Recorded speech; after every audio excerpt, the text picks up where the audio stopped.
Okay, welcome. We are playing The Day Was Ours, Blind Sword Systems games about the first Manassas, produced by Revolution Games. So this scenario, as an introduction here, is about the Battle of First Manassas, where we had uh, the Federal troops under Irving McDowell attacking Confederate troops under both Joe Johnson and P.T. Beauregard outside of Bull Run, north of Manassas, Virginia, in July 21st, 1861. And in this scenario, we're going to try to simulate this and see what the battle looks like. This was actually a face-to-face play over Vassal, and I'm going to go and give you kind of the highlights of what happened here and what the outcome of the battle was going to be.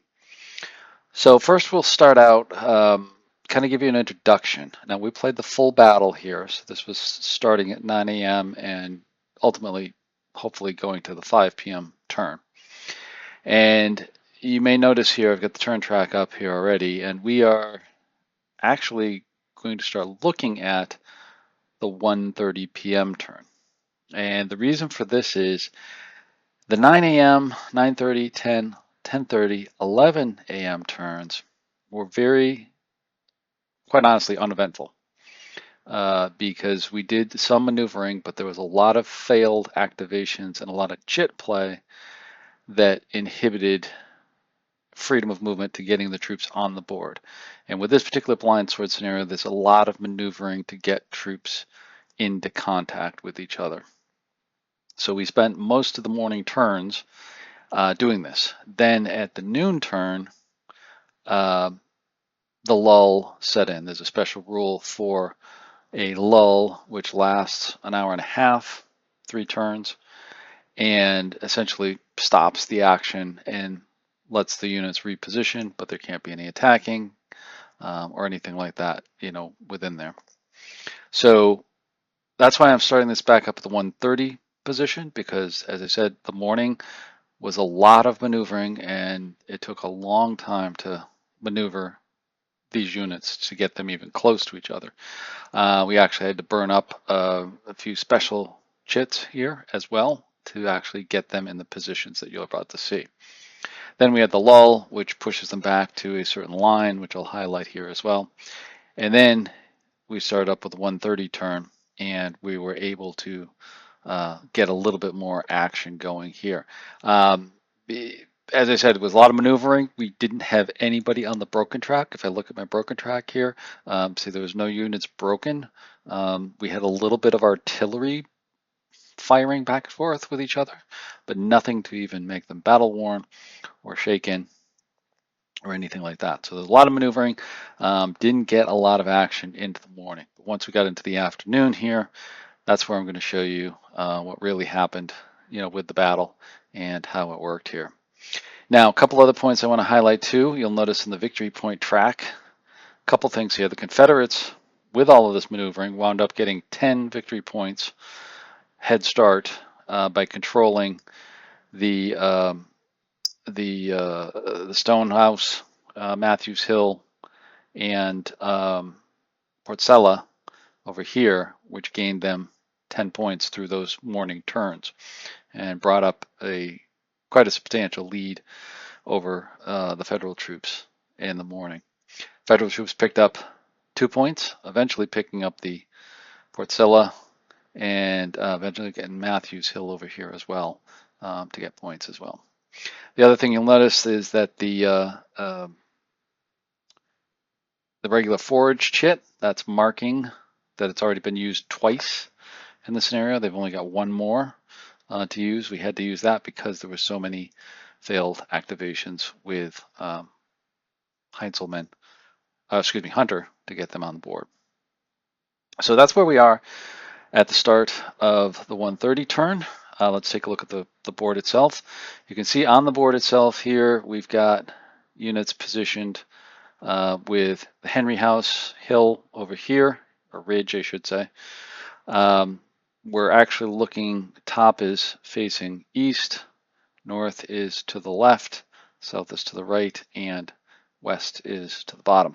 We've got Matthews Hill over here, Buck Hill here, the intersection of the Warrenton Pike and the Manassas Sudley Springs Road right here, and the Stone House right in the middle, Henry House, Matthews House over here as well, where most of the fighting occurred.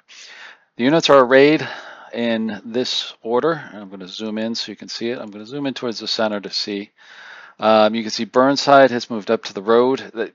Believe it or not, out of the entire morning, he only activated twice. Once to move up on top of Henry Hill, sat there for most of the morning, and then finally moved down to the Stone House and the intersection just before or just into the lull itself. He's facing off against B up here. Zoom in here a little bit more. See this? There you can see there's B. Evans back here, Bartow back here. They're taking a little bit of a reverse slope tact with the battle. We've got Stuart coming up over here, and they have a nice line over here protecting these locations, presuming that Confederates would move up to advance once the Federals had moved up as well. We've got Porter positioned over here across Young's Branch. Now, if you're familiar with the lull special rules with this, is that at the time of the lull, both forces have to split and basically have a demarcation line of Young's Branch. Union stays north and east of that. Confederate stays south, essentially south and west of Young's Branch on there. And that happens over the course of 3 turns. So Porter's arrayed over here. Sherman's units, they did eventually find the ford, make it across. They're positioned down here to potentially go against Jackson's units over there. Then we have coming east, we have Scheck's units over here, which essentially don't move. They are quite static throughout the game. Carlisle's battery up here has moved over to the point on the hill to provide support fire. Keyes units, once Sherman found the ford and got over it, Keyes units could come in, and they're coming over here to threaten Lewis's ford over here, which is protected by Coke right here. And then we also have Bonham's units that have come in over here.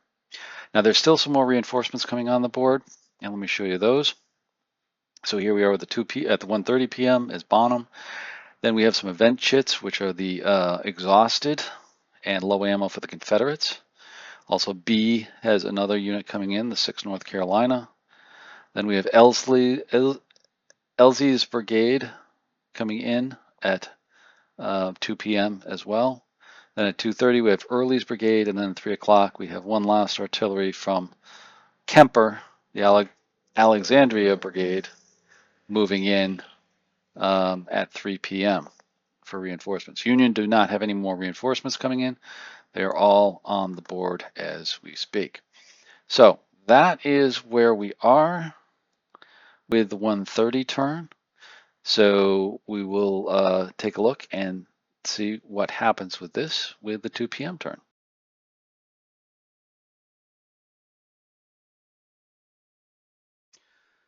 And we are up to the end of the 2 p.m. turn here.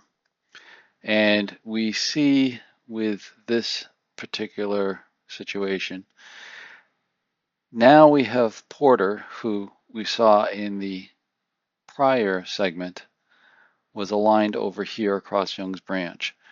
They were very active this turn. They were able to maneuver to get up the hill and then use their final chit of regulars forward to actually get up and get onto the hill and take the Robinson House for the victory hex. Now also Sherman had moved up in support of Porter's flank. Burnside at the same time was supposed to do that, but he again failed his activation and was stuck here. So he was stuck over here. So Porter's flank is a little open here right now, which could become interesting here in the future. Also for the Federals, we have Wilcox and Howard moving up in reserve. We also have Franklin, again, still holding out over here on the edge of the Warrentown Road, holding that victory hex to get points. And that kind of shows the left flank of Porter and the right flank with Sherman.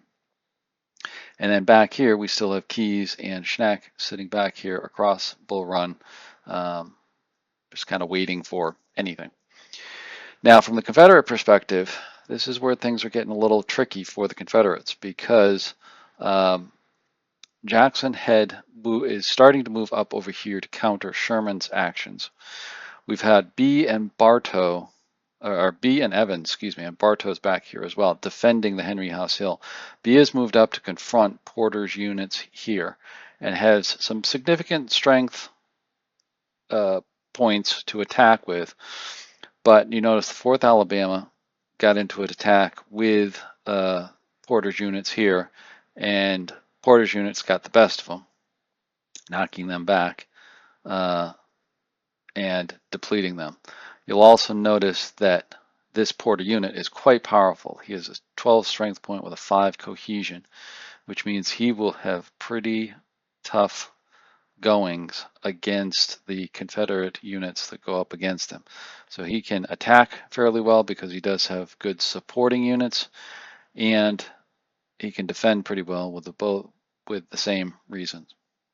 Now also, Davidson here, he took a low ammo chit, and he's now depleted, so that knocks back that artillery battery there as well. We've got the others back here, but you'll notice Evans and Bartow haven't moved. Again, failed activations as well as Union chit play of key things like command confusion and other things have limited the Confederates as well as the activation rolls. Now the Confederates also do have reinforcements coming forward. Bonham has moved up here and we'll get early on for this next turn. And we've got Stuart back here as well. So there is some reinforcements, but the Union has taken the Robinson House and now has gotten some points. Now this is significant because in this half of the game, the core points for both sides are going to be Henry Hill and Robinson House. Both of these are 2 points apiece, and they can go to either side for that.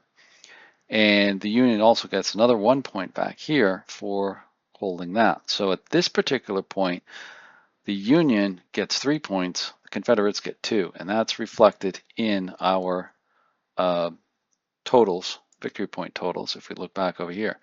So the U.S. has gone up to 5. They were at 2. They've gone up to 5. The Confederates have gone up from 10 to 12 on there. So the Union is making some ground, very small. They just gained 1 point, but they are making ground. It's now a 7-point difference within the game here as well. So again, the Confederates are now kind of fighting the chits and activations. Union has some failed activations, but had a pretty good turn because Porter was able to get up onto the Robinson House and take that to hold that out. So that is the end of the 2 p.m. turn, and we'll move on to 2:30.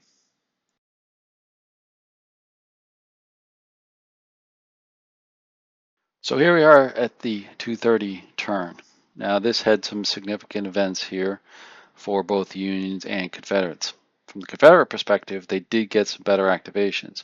This time, Evans was able to come up, and B, again, tried to attack Porter. Evans was a little bit more successful. They were able to knock back the Marine regiment that was supporting the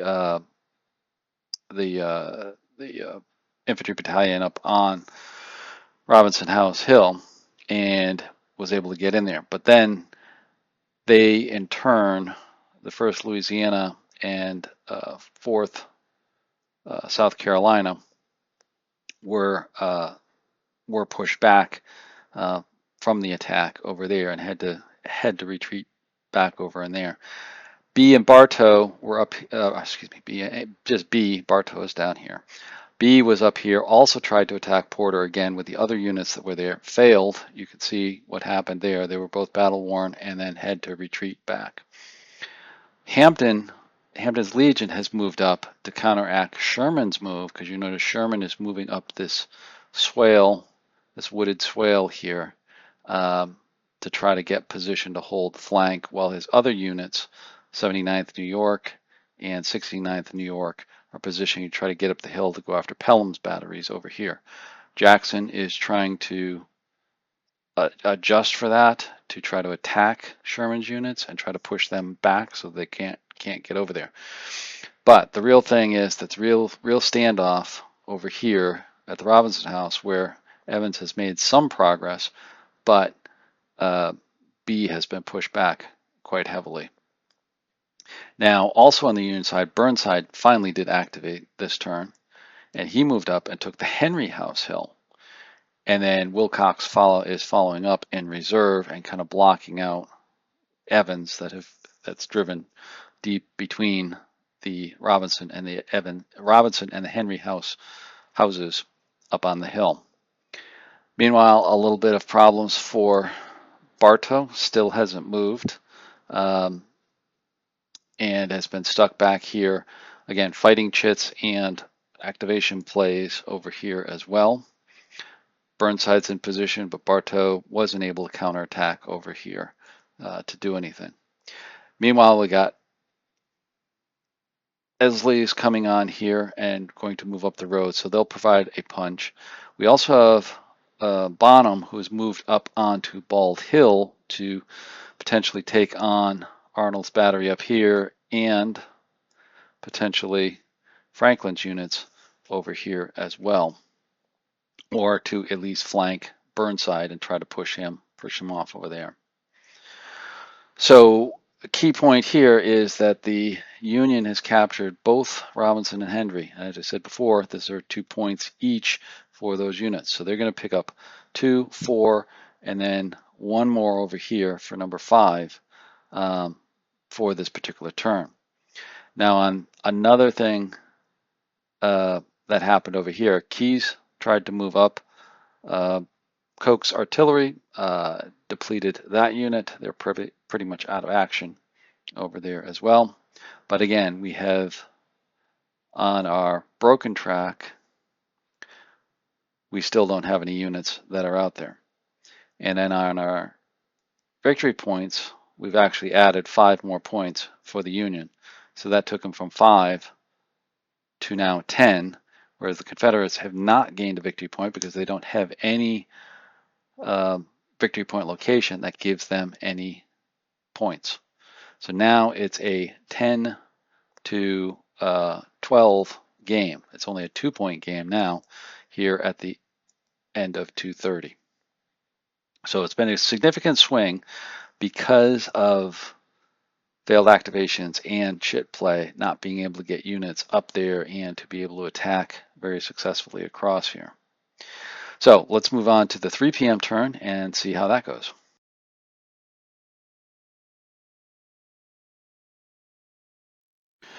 So we're back with the 3 p.m. turn, and now at the end of this you can see where we are. We haven't changed too much. Evans has been able to activate and has pulled back to try to counterattack against the Henry House. He was going to try to team up with Bartow, but again, between activations, failed activations, and chit play, Bartow has been stuck. He has not moved. He's not been able to commit to an attack. Elsley here has tried to attack. He tried to go up against Burnside, but took a hit. 3rd Tennessee took a hit and could not get into close combat with 2nd New Hampshire over here.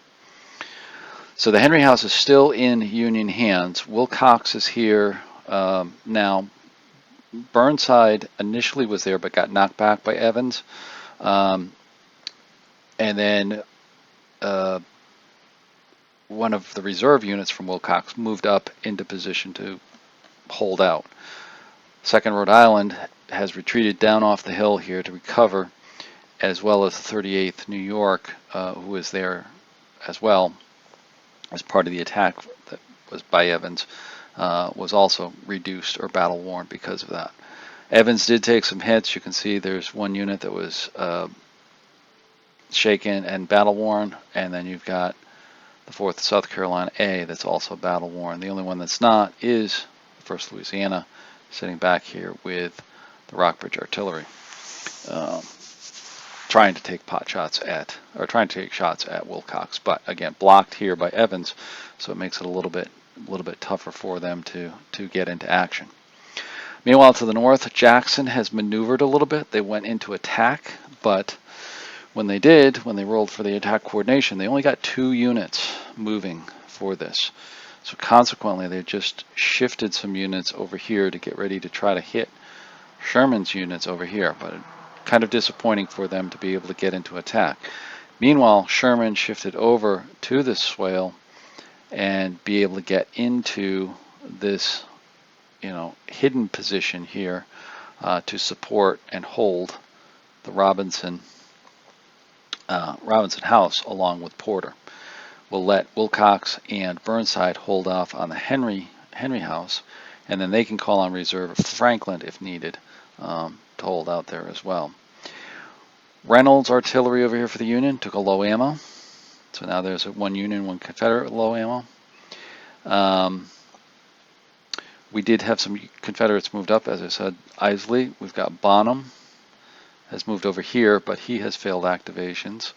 And we also have Early, you can see way over here to the right, that is now starting to come onto the board over there. Koch is still holding out here at Lewis Ford, but Keyes, in a very sneaky maneuver, was able to run one unit up to claim Lewis Ford Hex and potentially get a point. And meanwhile, Koch failed his activation, so he couldn't get back in there to reclaim that before the end of the turn. So what does that mean? From a victory point standpoint, it was fairly significant because Union has 2, 4, 5 for Lewis now, and then 6 for the Groveton Hex over here. So now this puts a significant change to the situation where the Union now has gone from 10 to 16, and the Confederates have not gained 1 victory point, and we still have no broken units, no units on the broken track at the end of the 3 p.m. turn here. So starting to look a little bit desperate for the Confederates now, with the Union just accumulating victory points just by sitting on hexes and not being able to eliminate units. The Union still has their powerful regulars over here sitting on the Robinson House Hill. Wilcox and Burnside getting a little beat up, but they're given as good as they get. So, they're fighting it out here. But we'll see how it goes for the next 3:30 turn coming up.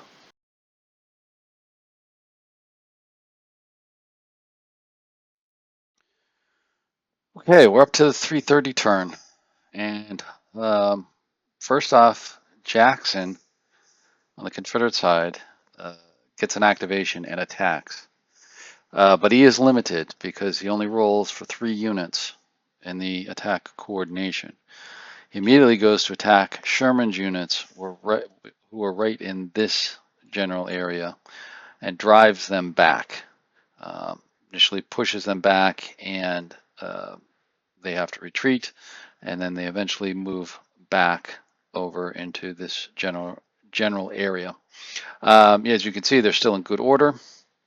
They didn't go battle worn or didn't get any. I believe they got shaken markers, but they were able to get rid of those as part of a defend order as they retreated across back there. So they're looking to potentially knife through to the Robinson House, which is now open, but surrounded by Porter's units and Sherman's units to the front. Now, why did this happen? Because Porter actually shifted his heavy unit, the U.S. Infantry Battalion, down towards the Henry House to hold off against any potential attack from now Early coming up, and Bartow, and Isley back over here.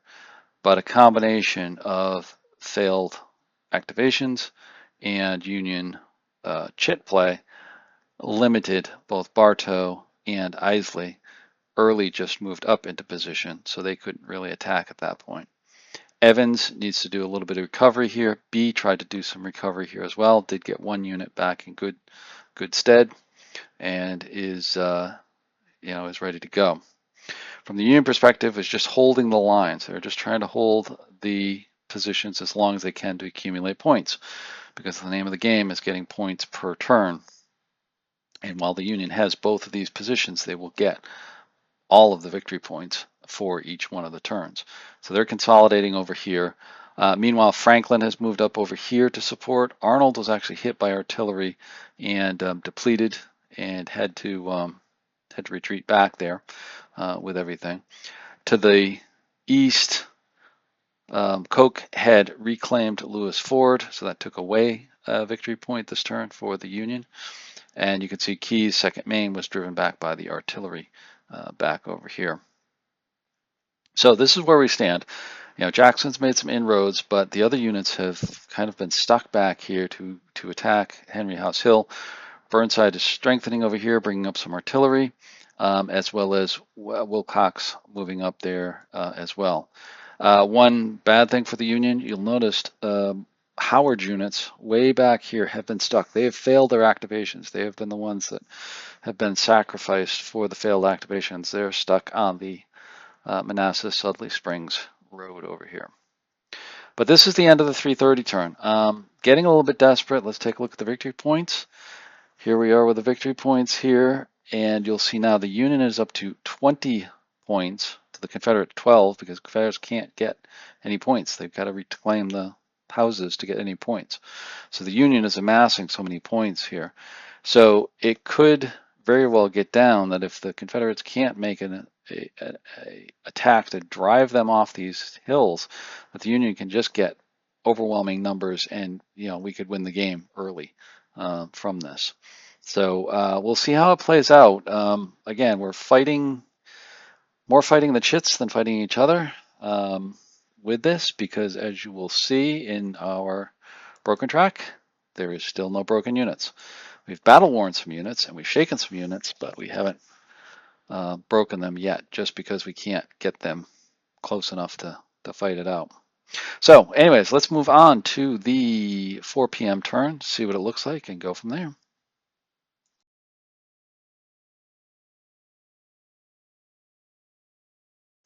So here's the 4 p.m. turn, and the Confederates actually came out with a fairly decent set of activations and made things work fairly well for them. Both Early and Bartow, as well as a little bit of Isley and Stuart, have pushed back, pretty much routed Burnside and Wilcox's units. You can see some of Burnside's units have just fallen back. They're still in good order, but you can see some of them are broken. Same thing with Wilcox over here. Evans attacked to the north. They were able to actually reduce that powerhouse unit of Porter's and get them down to battle worn, but they're still in pretty strong.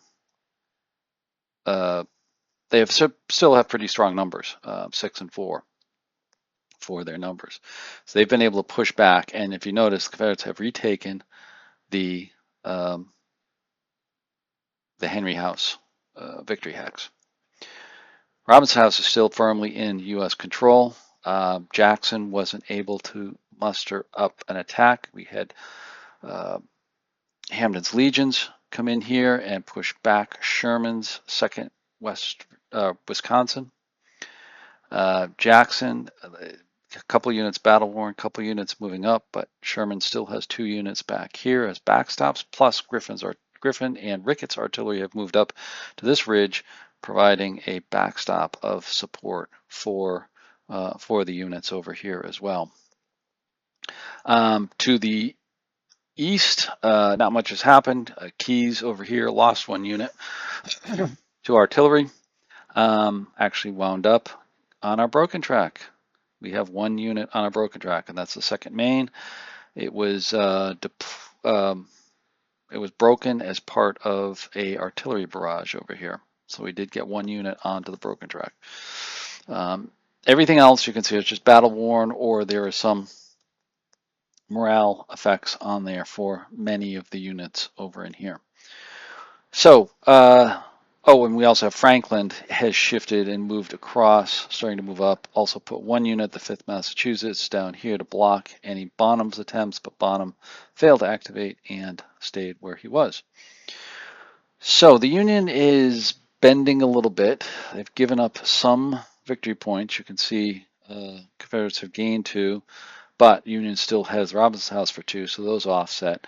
And the Union actually still gets 1 victory point for this particular turn. And this is going to be significant because when we started looking at the victory points, remember from last turn we had 20 victory points. Oops, how did these get switched here?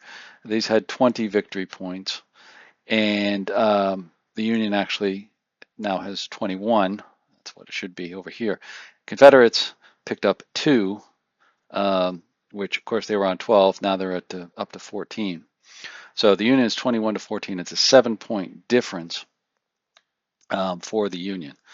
Now at this point, we started running the numbers for the 4:30 and the 5 p.m. turn, and even in the best situation for the Confederates, with taking back victory hexes, without any losses, they'd still be short victory points. And then they would have to make that up with some sort of losses here for the Union. But the Union, we figured, would actually just kind of fall back at this point with some of their broken units so they don't lose anything, and then hold off with some of their good units as best they can. We've also got Franklin coming up here, which could attack and slow down the attack over here. The other thing too is the Confederates didn't come away without casualties. You can notice Early has 1 unit shaken and battle worn. B and Bartow are in good shape. Okay, that's the good sign. Still have Isley with 1 unit down over here. Evans is in tough shape. He's going to have to pull back to recover there as well, which just leaves some of Jackson's units to go up against them over here. And they're all in good stead, so they most likely won't lose any units over there. So, long and the short of it here, we looked at the numbers, the differences here. We figured out most likely that the Confederates could not reasonably get a win given the situation where it's 21 to 14, and they could potentially pick up a few more points, but the Union would also pick up a few more points here as well. So there's no real way that they could actually win. And given the difficulties of trying to get units moving, failed activations, and chip play, as well as the attack coordination rolls, it makes it very, very difficult to get action, moving within this particular module of the Blind Sword system. So with that, we called it, we gave it a Union victory over in there, and went on from there.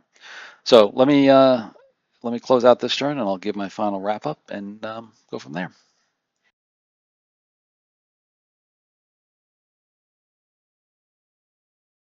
So we're at the end of full battle of Day Was Ours. And I just wanted to give a final wrap up on this with some final thoughts about what we thought about the play. As I said, this was a face-to-face over Vassal with the play. And yeah, we did have some challenges. The bottom line is we did have some challenges with this particular module. Namely, as I said, that first morning had very little action. There was a bit of maneuvering, but a lot of failed activations as well as chip play, which caused units to just stay away from each other. And that was a difficulty. That was an issue because we felt that the units should have some sense of moving towards the battle, moving towards the sound of the guns, so to speak, with the game, and we just didn't get that. Things just seemed to be too chaotic. The chaos seemed to be a little bit more overwhelming in the beginning, and the middle and the end, as I discussed with looking at some of the individual turns there in the afternoon. Is that we figured out there's 3 things that were inhibiting us with that. Is the failed activations, which again is totally random, so that could change with other plays. But then the chip play, particularly the ability to play command confusions, and eventually exhaustids, and then before that blackberries and other things to really inhibit the movement of getting the units into a combat situation. Um, this particular setup with this, there is maneuver element to the full game, so you have to get units maneuvering into contact with each other, and the use of the chits seem like they inhibit that. There's some chits that help it, such as the regular's forward chit, which is limited, but that did help from the Union perspective to get Porter's units into a position that they could eventually attack. But it seemed like a compensation for a built-in deficit, meaning because they were being inhibited by the activations and by the chit play, that there was another chit to offset that. And it just seemed like we were just playing against the chits rather than playing against ourselves. So that was the sentiment that we got coming off of this. The other thing that after thinking about it too is such the wild swing of points where the Confederates accumulated a good amount of points at the beginning, and then the Union just kept accumulating points just by sitting on the victory hexes at the end, and the Confederates just couldn't move because of the chit play, activations, etc. That caused kind of this stalemate, but at the same time, the Union could just accumulate points and eventually get beyond what the Confederates had accumulated in the morning and ultimately win the game. So, kind of a victory point race, so to speak, of getting more victory points and kind of holding on to that victory points rather than, an actual fighting and seeing a simulation of, first Battle of Manassas. So we were a little disappointed. We played it through till we found a logical end, and wanted to see it out because we wanted to figure out why things were happening, and we think we did, as I just outlined there before. So although we did have a good game, it was good when we did get action going. Just a little bit more disappointing than some of the others that you've seen on my channel, such as the Whirlpool, which I actually thought was just a brilliant play within here. This was much lesser, and it just felt more of playing the game as opposed to, feeling what the battle was like as part of, the scenario within there. So that's the day was ours. So thanks for watching. Hopefully this is informative to you. If you actually had a different experience with this scenario than I have, please leave a comment. Like to know. I've played this a couple of times already and kind of had similar experiences in those couple times. Just wonder if other people have had other experiences that are better, different tactics. Maybe we did something wrong. We are only human. So please leave a comment. Please like, subscribe, and look for more videos coming down on American Civil War and other games. So thanks for watching. Take care.